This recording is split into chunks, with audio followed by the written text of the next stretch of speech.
This video proves that false statements were given by Matthew Frauenschuh under oath to Minnesota courts in an effort to harm me.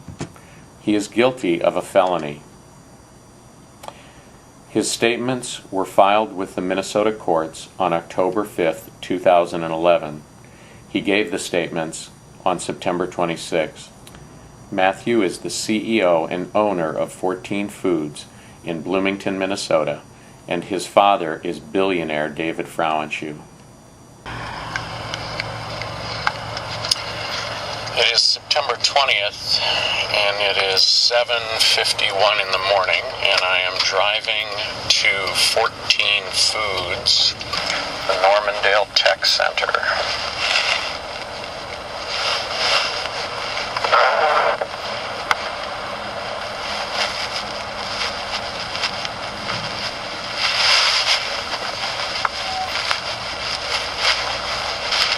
Oh, looks like there are a number of cars here. There is a pickup truck parked in front.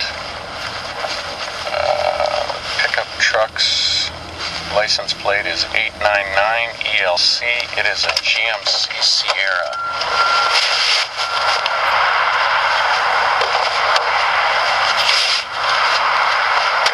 Matthew, just the man I wanted to see. Can you give this to your father, please? It's a letter for you. It's addressed to you. Should I leave it with your staff? That's fine. I'll leave it with your staff. Here. Can you take this? You can't? I'll take it. Thank you. Thank you. Okay? Ask your dad to come, if you will. It's okay, Matthew. It's okay. Hey, I've known you since you were a little kid.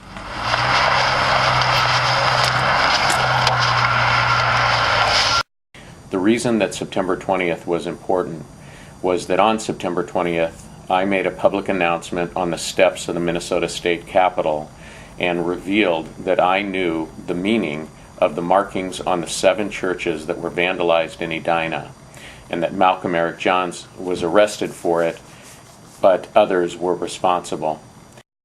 I knew that David would act quickly, and so I went to Washington, D.C. to meet with a man to try and stop David. My name is Steve Willett, and I came to D.C. from Minnesota for a meeting that I hoped would lead to reconciliation and healing. That meeting happened, and so I am here to publicly apologize to the nation for the actions of fellow Minnesotans.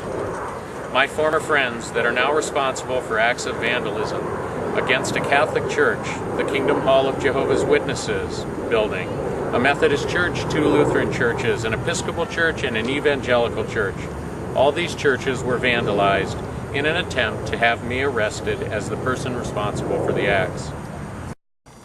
But on September 26th, while I was on my way to Washington, D.C., Matthew Frauenschuh filed this sworn affidavit, which started the whole nightmare of civil commitment against me.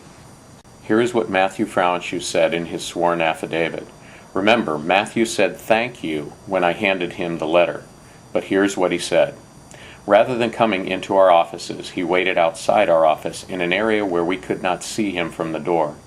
I was walking with my CFO when Mr. Willett jumped out at us. He said he had to talk to my father and tried to give me another letter. When I refused, he raised his voice. He was saying things like, "You need to read this letter, and you need to know the truth, and make sure that your father gets there, and he has to be there at 5:30. I refused to accept the letter, and I said, "I don't want it." My CFO told him to leave us alone. At that point, he started to come towards me quickly. I was afraid for my safety, and therefore said that I would take the letter if he would go away. This video proves that false statements were given by Matthew Frauenschuh under oath to Minnesota courts to harm me. He is guilty of a felony.